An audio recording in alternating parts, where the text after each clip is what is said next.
We're back to the Neil Haley Show. My guest today is Brendan Devane. We're going to talk about, and this. The sound is so intriguing. I'm a little concerned myself, Brendan, what I'm going to do if I ever try to climb some of these things, and then being haunted too. No, thank you.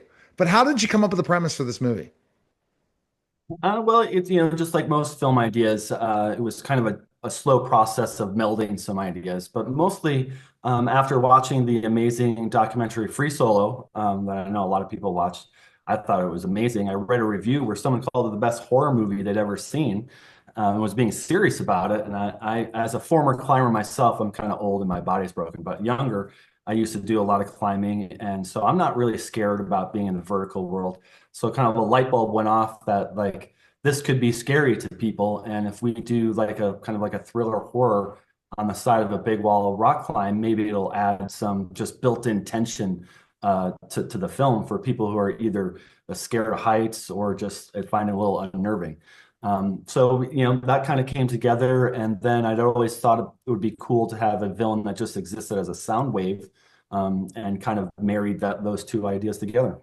Yeah, absolutely. And do you enjoy climbing yourself, Brendan? I do, yeah. I mean, it's got to be scary at times, right? When you do it. Yes. Now you learn to trust the ropes and the systems and your carabiners and your harnesses and stuff like that. So after a while, it's not scary, depending on what you're doing, of course. Right now, when Alex Honnold was free soloing El Cap, there's no safety systems, right? That's scary for 99.999% of the people not named Alex Honnold, right? So I've definitely been scared ice climbing. I've fallen into frozen waterfalls. I've done a lot of sketchy stuff, and it definitely can be scary. But you learn how to kind of control that fear, because just like in any other situation, being a police officer, a firefighter in the military, if you're in these situations and fear gets a hold of you, generally bad outcomes follow. So you have to rely on your training and your trust in the equipment. So the preparation, the whole thing, and all that. So tell our listeners and viewers without getting away about the film. It's about a group of world-class rock climbers who get invited to go climb this wall that hasn't been climbed for 63 years. It's kind of been off limit due to events that had happened in the past. And as they are doing this climb, they kind of come across this unseen entity that gets in their minds and plays with them and leads them, several of them to an early demise until we get to the top, and there's kind of like a little ending up there. So my elevator pitch has always been free solo times the thing for this movie, minus the gore. If you're people out there are really big Thing fans, this is definitely inspired by the thing, but we don't have the gore the thing has. You don't have, that's true, but ultimately you have the rush and learning about climbing. Because I think a lot of people who see this film for the first time never climb. They might want to, and they might know it's totally different than it was, let's say, 20 years ago. There's not tons of films that talk about climbing at all in it, right? That are out there like this, showing world-class climbers. Yeah, I'm a big fan of Cliffhanger and Vertical Limits and some of these other films, which on their own rights, I mean, who doesn't love Cliffhanger? It's exciting, it's fun, but it doesn't portray climbing in any sort of realistic, authentic way. And so either is Vertical Limits. So in the climbing community, those movies are kind of laughed at a little bit. And so it was definitely a goal of mine to create a film that was authentic to rock climbing and big raw rock climbing, and kind of shows what the sport is about. While also at the same time, the challenge here was to make a movie that rock climbers could appreciate, but also people who didn't know anything about rock climbing could follow the story and not just be like, well, I don't know shit about this, right?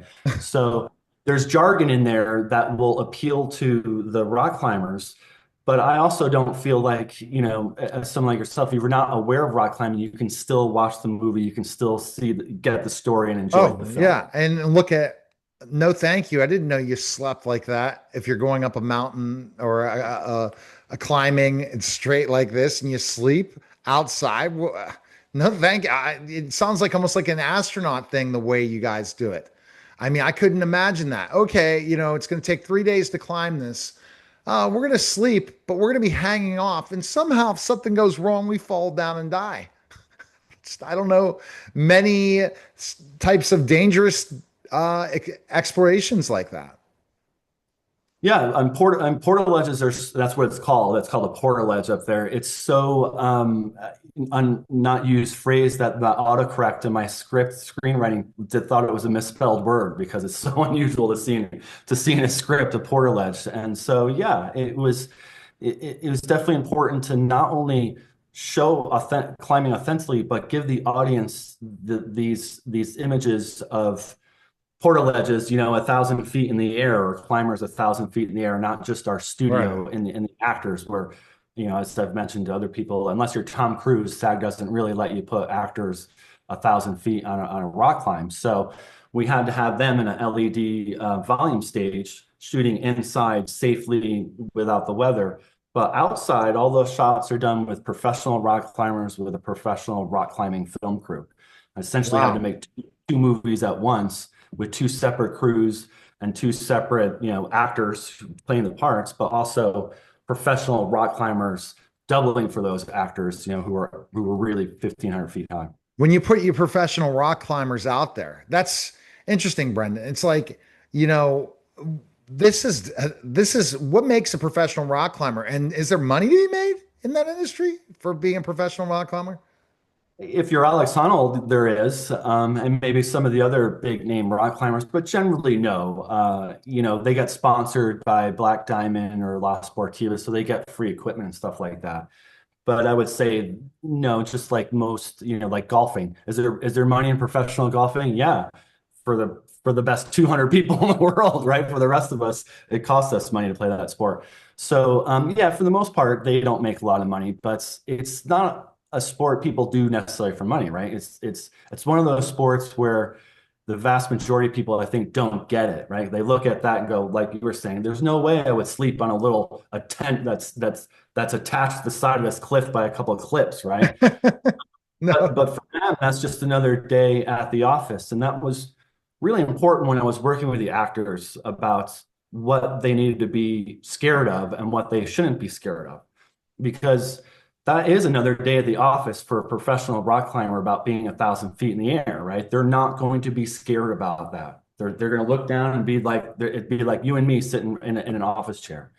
But when you see somebody walking like a spider defying gravity coming down the thing, okay, that's your cue to be like, oh, I'm scared of this, right? So it was a balancing act about coaching the actors about what they should be scared Right. of and what they shouldn't be scared of. Even though the audience may feel uncomfortable about them being that high in the air, the climbers aren't necessarily bothered by it. So you hoping for the climbing community is a big part of people that watch this film? Or you're hoping that in the horror community, both of them? Yeah, I mean, we're a little bit in uncharted territory here because I mean, I'm sure at some point there has been, you go back to a great film that most people don't know about called The Eiger Sanction that Clint Eastwood directed and started in like 1975. Some amazing climbing happening in that film. They actually shot on the Eiger. A stunt person was killed. Clint Eastwood's stunt person was killed shooting that film. And so there's been other films made, right, that have been authentic to rock climbing, but I don't know if there's been something like this that's like we're definitely marketing to rock climbers, and we're not quite sure how big that market is, right? So every niche, there's niches, man, and you especially getting the right audience. Look out. That's the big thing. And there you go. Yeah, I mean, we know it's popular, and certainly our foreign sales have been unexpectedly good because it's such a worldwide sport. There's plenty of rock climbers in Europe. There's plenty of rock climbers in South America, right? It's all over Right. the globe.